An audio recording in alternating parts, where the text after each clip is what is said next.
So, I am a grandparent. Do you have grandparents? What kinds of names do you know grandmothers are called, for example? What kind of names might grandmothers be called? Do you know? Do you have a grandmother? What do you call her? You mean our mom's mom? Yes, either one. What do you call her? Grandpapa and Grandpa. Ooh, I like that. How many here have a grandma? How many here had a nana or a nanny? How many here had a grandpa? I know of one that has a grampy, another one, or grandfather, or mine was granddaddy. And I am called Oma because my husband is from a country in Europe called the Netherlands. And in the Netherlands, they call the grandparents Opa and Oma. You can think of it kind of like old ma and old pa. That's how you remember it. So I am Oma. And one day, Oma and Opa were having two of our grandchildren over to play games with us and just have an afternoon and go to the library afterwards. So we were playing a game like, I think it was either Candyland or Sorry, or I don't think it was Uno, but it might have been. Have you ever played those games? Anybody? Anybody? All right, yes. So we were playing those games, and Julia was about 6.5, and Whitney was 4 years old. And Whitney got tired of playing. She was done. She was like done. And she started tipping over her pieces and not wanting to play. And so she just didn't want. I said, okay, you look like you're done. No, I'm not. And she took her next turn, but then she started doing it again. And so then she picked up a piece and she threw it at her sister right across the table. And her sister said, stop, what are you doing? Stop, what are you doing? And her sister said, I don't like that. So, of course, what did Whitney do? Did it again? Yes, she did it again. So then I said, Whitney, go sit on the couch. I'm not very happy with you. I would like you to sit on the couch and just read a book for a little bit while we finish the game with Julia. So she went to the couch, but she came around behind my chair, and what do you think she did? Another one. I said, I am really getting very, I'm not liking this very much. And so she kind of went away, but she didn't really go away. She went down underneath the table. And what do you think she did? She poked at Julia. And Julia's like, I don't like this. I'm really having a terrible time. Stop that, Whitney. And they started really arguing. I know sisters never argue, but they did. And really arguing. And so I said, okay, that's it. Whitney, I've just had enough. We're just going to get our books together, and we're going to walk over to the library, but I am very unhappy with you. And she looked a little bit chastened, a little bit like maybe she wouldn't do as much, but not entirely. So we got the book bag ready. Opa took the book bag and walked with Julia. And where we lived then was an apartment. We had to take the elevator down. So, of course, Whitney ran and pushed the button so we could go down the elevator. And as we came out, Julia and Opa walked ahead, and I walked with Whitney. We had to go across the train tracks. Now, that's a scary place to be, train tracks, especially if you're only 4, because they don't look at all. They don't even think about that. So I took her hand and I said, okay, Julia, we're gonna hold hands, but I have to tell you, I'm still unhappy with you.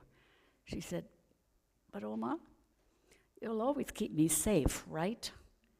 And I said, right, I always will. And I wasn't angry anymore. My heart was so soft. And I was back in love with Whitney again. And we walked to the library. So that's our story for today. All will be well. I live in an apartment. You live in an apartment too? I loved our apartment. Yeah. Okay. What do we do with this now? Okay. Thank you. Let's sing our children out. That was wonderful. And now I suppose we're all supposed to settle down and pray. So we'll give that a go. Apparently now is the time in our service for prayer and personal reflection. And this morning, the prayer I offer for us and with us comes from 14th century mystic and anchorists. And you know, anchorists, they secluded themselves from the world and lived in cells by choice. And some of you may recognize Julian of Norwich, who's famous for offering this very simple prayer that we offer today. All shall be well, and all shall be well, and all manner of thing shall be well. These words we pray in trust and expectancy for what may yet be. I have a reading here that I just want you to know Kai Marx provided. I understand most of it. You'll see what I mean. The writing is clear. It's Anne Lamott's Small Victories, Spotting Improbable Moments of Grace. I prayed, help me. And then I drove to the market in silence to buy my birthday dinner. I flirted with everybody in the store, especially the old people, and I lightened up. When the checker finished ringing up my item, she looked at my receipt and cried, "Oh, hey, you've won a ham." I felt blindsided. I had asked for help, not a ham. This was very disturbing. What on earth was I going to do with 10 pounds of salty pink eraser? I rarely eat it. It makes me bloat. What on earth was I going to do with this? Wow, I said, anyway. The checker was so excited about giving it to me that I pretended I was too. How great! A bagger was dispatched to the back of the store to fetch my ham. I stood waiting anxiously. I wanted to go home so I could start caring for suffering people or turn on CNN. I almost suggested that the checker award the ham to the next family who paid with food stamps. But for some reason, I waited. If God was giving me a ham, I'd be crazy not to receive it. Maybe it was the ham of God who takes away the sins of the world.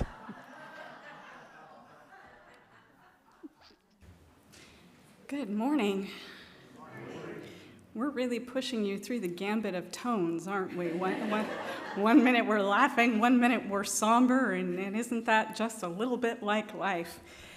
It is wonderful to be here again. I had thought it had been about 5 years because it seems so long, but it's only been 2, which is still much longer a time away than I would want to have, but sweetens the ability to be here today. So thank you so much. Thanks to Reverend Brian for reaching out, and for all the people who help out to make the service come together, Larry and John and Jeanne. And Gigi and I got to know each other real fast this week in the last couple of days, pulling things together. And anybody I didn't name, John, and all of the other folks making things work for everybody at home. And all of you, I'm sure there are so many more people who are putting and pulling things together, and some folks are pointing right now, but I'm not sure exactly where they're pointing. But Rachel, oh my goodness, yes, Rachel, thank you for the music this morning. That was really lovely and going to be apt for us. So if you read or noticed this service blurb, what I had promised you there was that in times of great change and uncertainty, it can be hard to trust that things will work out. I imagine at least 1 or 2 of us are experiencing some uncertainty about something this morning, maybe. Just a guess. The Old Testament tells the story of a widow who had nothing but a small jar of olive oil, and from that small jar, a miracle flowed. So too we may feel as though we are down to our own last drops of oil, whether that's financially or emotionally, or even in our faith journey, and maybe we don't see a way out. But often, this is the moment when unexpected blessings arrive. It's amazing to think that it was 12 years ago that I asked Reverend Julia at the time, can I try this? Can I try this sometime in the pulpit? Never underestimate the power of saying yes to someone with an earnest heart, because for 12 years now I've been rattling around to various Bay Area congregations and having a wonderful time. And this, for better or for worse, is not the kind of thing I would have written 12 years ago. And perhaps it sounds counterintuitive today with all that is happening in our world to tell you that it shall be well. So I'm going to do what I often do when entering high-risk territory with a sanctuary full of Unitarians. Trot out the Gospel of Mary, Oliver.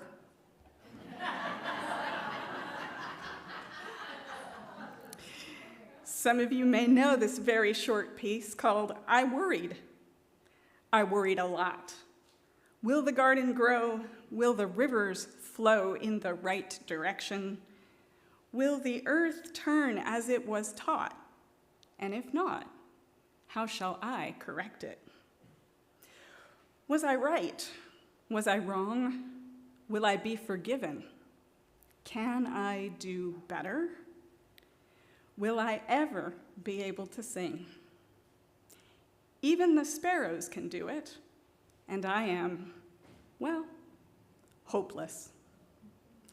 Is my eyesight fading, or am I just imagining it? Am I going to get rheumatism, lockjaw, dementia? Finally, I saw that worrying had come to nothing, and I gave it up. And I took my old body, and I went out into the morning, and I sang. And so it is today with us. I invite us to consider the possibility that it shall be well, to consider the possibility of giving up worrying, or at the very least, to sing. Sparrows are a good image to begin with. Some of you may know the line in the New Testament that a sparrow doesn't fall from the sky without our Father knowing it. And this is the time to warn you, if you haven't been with me before, that I am deeply theist, so I feel like I have to issue that disclaimer. I use the G word, I use God. You can substitute your own word for that. I will also tell you that in order to do these things, what I do is I pick something out of my own life. And I hope in offering you that, you'll find something that you can find resonance with, something that's useful, but I don't claim to be anything other than a fellow traveler on the journey. And I recognize that some of you in the sanctuary this morning may be dealing with things far bigger than what I'm about to share, and I recognize and honor that.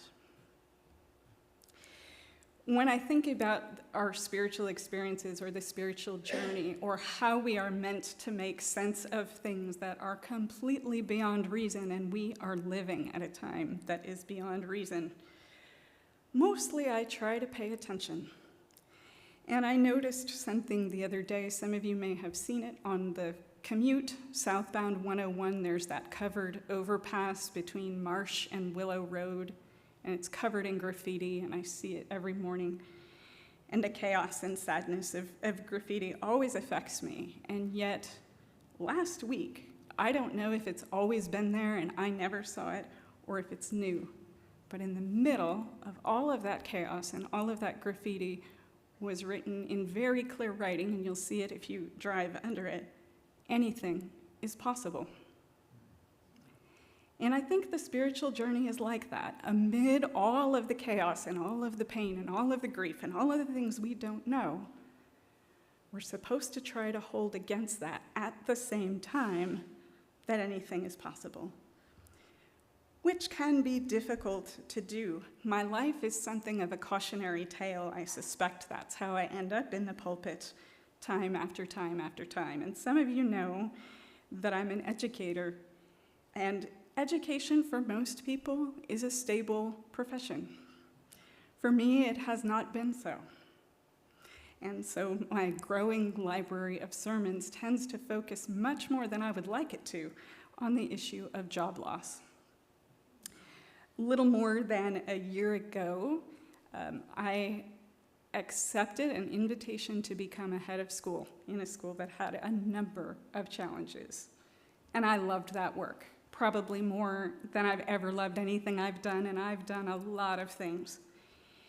And was moving right along, doing one thing at a time, having a great time, and was invited onto a Zoom call on Veterans Day in November, where I lost my job. And for me, I have never gone more than 24 hours without working since I left home at 17. I had not realized how much my identity and survival were tied up in work. And unlike many people, I had made it pretty far without knowing what that would be. And so this is the kind of thing where you think, oh, I just have to get through one day. And this is where it's good that heaven doesn't tell you what it's doing, right? But also, I know this, one of the great things when we fall into something unexpected that feels unfair, and I am a champion worrier, and one of the greatest things I ever heard was somebody say, you know, worry is just using your faith in the opposite direction. When you catch yourself worrying, turn it around and put it back into faith, right? And so I knew that I needed something, and for me, I turn to sacred text when that happens. And really, I'm very much a New Testament girl, but this time around, with all the newfound time on my hands, what fell open was the Old Testament. So we'll talk about that in just a moment. But the other thing I know, because I'd love to tell you this was the first time I've lived through something like this, it's not. Here's the other thing I know. When you have done everything you can for something that you love, and you have done it with integrity, and it ends anyway, God is up to something. And so I had a choice point. There may have been more than two choices, but all I could see was two. One was to focus on how frightened I was and how unfair it felt. And the other was to see, well, if you're up to something, it's got to be pretty big. And what is that? And I didn't get it right every day. Sometimes I was much more in one than the other. But I had a practice to work with. And where my Bible had fallen open to was the Old Testament story. Some of you may know it's the story of a widow who had nothing but a small drop of oil, and she was so far in debt that the debt collectors were coming for her children as payment.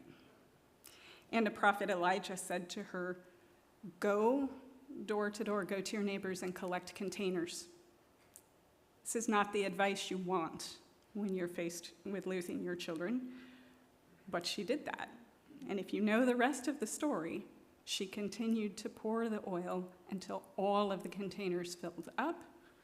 She was able to sell all of the containers of the oil, get herself out of debt, and have more than she had at the beginning. So my first thought when I read that, actually it's my second thought, my first thought is I really like the New Testament because I like the zazz and I like the miracles, and I love what Lewis Black says about the New Testament. It's when God has a kid and goes to anger management. So the Old Testament has always been less magical for me, but I was like, oh, look, you all had miracles too.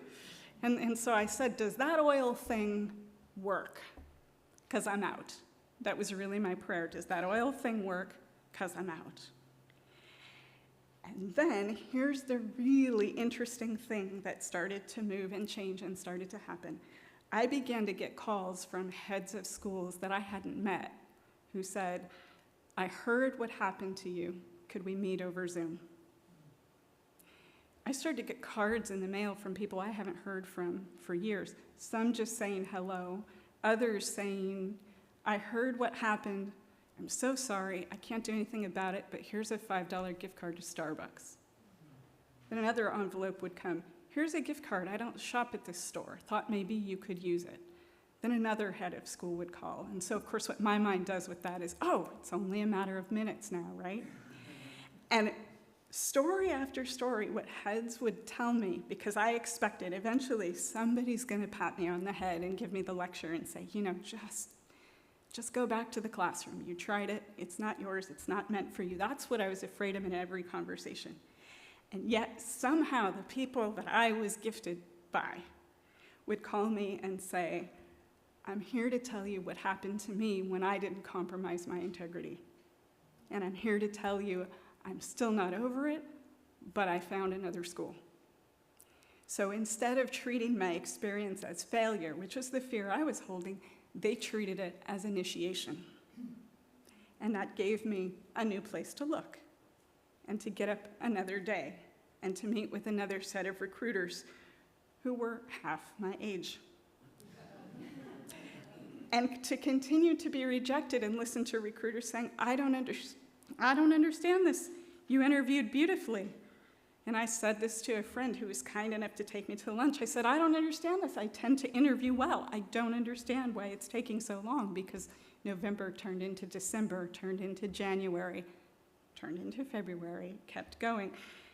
And the wonderful person I was sitting with very gently said to me, well, you've never been old before.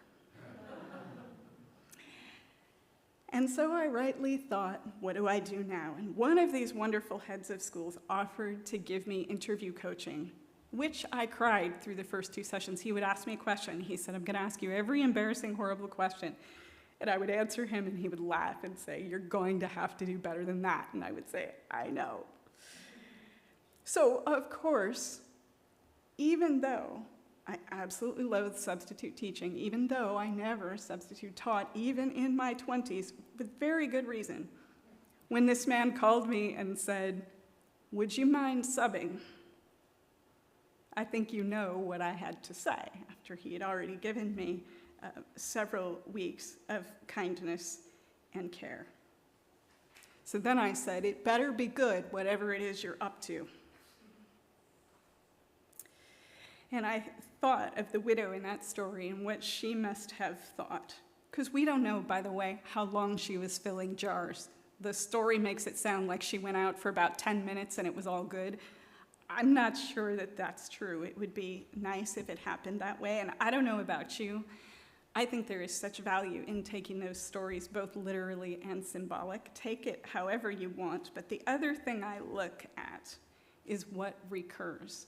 So I thought, is this the only place in sacred text where it happens? Because if it isn't, then we're on to something. And what do you know? I began to find story after story where people nearly ran out, and then they had more than enough. But they had to do as they were directed in the meantime, as they understood it. So later in the New Testament, I was very excited. I went back and I found the story that a lot of you know, the loaves and fishes. That's a tiny little boy's lunch that was made into food for 5,000 people. And I went, oh, it recurred. That means I can trust it, right? Because whether I could or not, I needed to, so that was enough. And then I thought about the New Testament character of Mary, who I think about all the time, because can you imagine, I mean, whether or not you believe in the literal truth of that story, can you imagine being a young girl? You get knocked up by an angel, and that's where you have to start, right? You have to defend that, you have to get yourself married, you have to bear the Messiah in questionable circumstances. Then you've got to raise this kid who probably was really weird. And you would think that that would be enough to ask of one young girl in a lifetime. But no, apparently she had like 12 more regular mortals. So I don't know how you do that when one's the Messiah and the rest of them are normal kids who walk into walls. And then she watches him go through life. She has to watch the most excruciating death. And then she is present when he triumphs over death. All in a single lifetime. Do you understand? I cannot handle traffic. And this is what one person does. And so when you look at it like that, I think, well, okay, maybe not so much has been asked of me. Certainly worse things have happened to nicer people. Certainly others are going through things. And I will tell you, that it was not easy. One of the central conflicts that God and I have is apparently he has eternity to work out his plans for all of us and his plans for my life, but my rent comes due on the 1st. So we have a timing problem, God and I, because I get impatient. I don't have the eternity that he has. And so I would also explore the difference between submission and surrender. And I will tell you, it's this. As I understand it today, and 2 years from now, when you have me back, I'll tell you differently. But submission is when we are doing something against our will and we are disempowered to do it. Surrender is when we do what we are asked to do or called to do. We may not want to do it, but it's an empowered choice. And I think of the story of Jesus, if you know it. He knew at the end of his life he had one heck of a bad weekend coming up. And he went in the Garden of Gethsemane to pray. And can you imagine that, knowing what you were about to face? And he says, which is so incredibly human and wonderful, if there's a way that you can take this cup away from me, right? Please do this. Probably one of the most significant prayers that a person could say. And do you know what he hears? Nothing. Nothing. Silence. But silence in and of itself is the divine request to keep going. And he follows through anyway. And he faced everything that we all face: betrayal by friends, joblessness, poverty, illness, all of the things. And he went around and he gave back. And that was the other thing I saw again and again and again, is when I was tempted to think that I had it worse than anybody before or since, go do something else. And it's one of the reasons I subbed, because it's like, if you can't make your life work, give where you can. I have nothing except these drops of oil. It's what comes after the accept that matters. When you feel yourself saying, I have nothing except, be glad and go right after the accept and do everything you can with whatever that is, whatever follows that. So, there I am with the largest identity crisis. Do you understand? I would get up in the morning, I would have nowhere to go, and I really would think, who am I today? And I felt like I was having the pandemic again, but everybody else had somewhere to go. Everybody else was going to the movies, going to a job, moving forward, and I was just there. And not only was I just there, but getting rejection after rejection after rejection. And I would have the nightmares too, the nightmares that make me think of the widow in this story. I would have these dreams that I'd be standing on the porch and the repo men would come, and I would say, take my car, take my computer, take everything I have, but don't take my dog. And my dog would be screaming in these dreams, and of course they'd be trying to take my dog, and I'd wake up and the first thing I'd think of is, where's the dog? And of course she was fine, and so I thought, okay, we're gonna be okay for another day, right? But that takes a lot of energy, and those of you who've been through any kind of crisis know that just getting up takes a lot, and just getting up is enough. The new day for all of us starts at 12:01, but it's still dark. And we have to trust that the sun is going to come up. That is an act of faith, by the way. But I'll tell you, and I invite you to observe this for yourself, I have managed to be alive for thousands of days at this point, and I've yet to have a day where the sun didn't rise. Even when I didn't want it to, the sun did not seem to care what I wanted. It was there. And so there is a covenant that we have to come out of the dark, to do our part, and to know that it will come, even if not on our schedule. And the unexpected generosity of that period of time was absolutely incredible. And thankfully, I had the grace never to say, what am I going to do with $5 when I have all of this? Because I was just so happy to be remembered. And so think of that. If you or somebody you know is going through something, don't underestimate the power of remembering them. You don't have to take on their situation. You don't necessarily have to let them move into your home. but you remember them. And then I made this other decision. Whether it's true or not, I will leave you to decide. But when something happens that truly feels unjust or truly feels as though it is the work of darkness, or I will say it, the work of evil, and you don't understand why God has permitted it, because we won't get told. We don't get told why these things are permitted. So often we don't. Sometimes we see vindication, but not always. The decision I made was evil doesn't win if I make something good out of it. That is the power we have. We don't necessarily have the power over the circumstance or the thing that happens to us, but we have all the power in the world in how we respond. And again, I look at the teacher Jesus. Do it all to me, and I will rise above it, and I will return. So then I continued to interview for more and more administrative jobs, and I continued to face more and more rejection.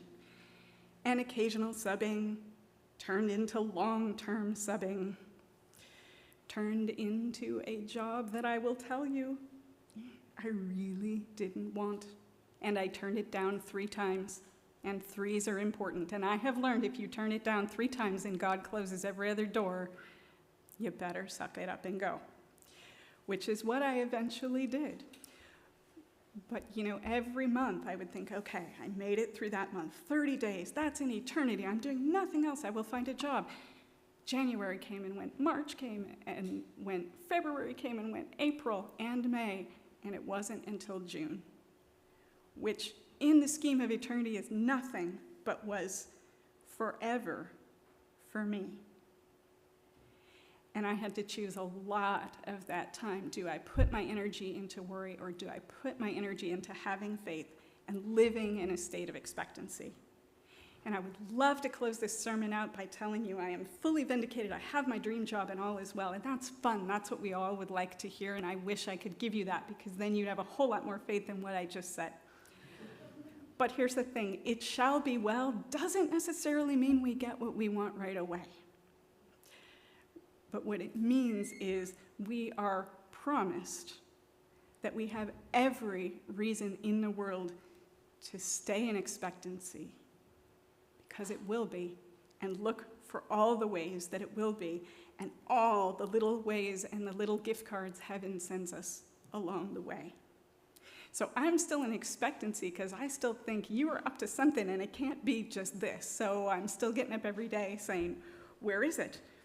And, then there's that scripture, I think it's in Isaiah, where God says, from you I will withhold nothing so long as you walk uprightly. And I would think, walking uprightly, withholding, walking uprightly, withholding. But things would come. And think about, for you gardeners out there, look at what we do to poor little seeds. Do you notice that? We take this beautiful, wonderful seed, we shove them down in the dark, we stomp on them, and we tell them to grow. So why should we think that our own growth would be any different? Sometimes it requires being pushed down and taken into the dark before we can grow and become everything we were meant to be. So I will continue to encourage everyone to stay in a state of expectancy, and amid all of the graffiti and all of the chaos and all of the things that hurt, look for the places where everything is possible. Look for acts of faith in your own life. Look for where you can be one. I asked for help and I got a ham. And I am far closer to Tales of a Fourth Grade Nothing than I am to Mother Mary or Mary Oliver.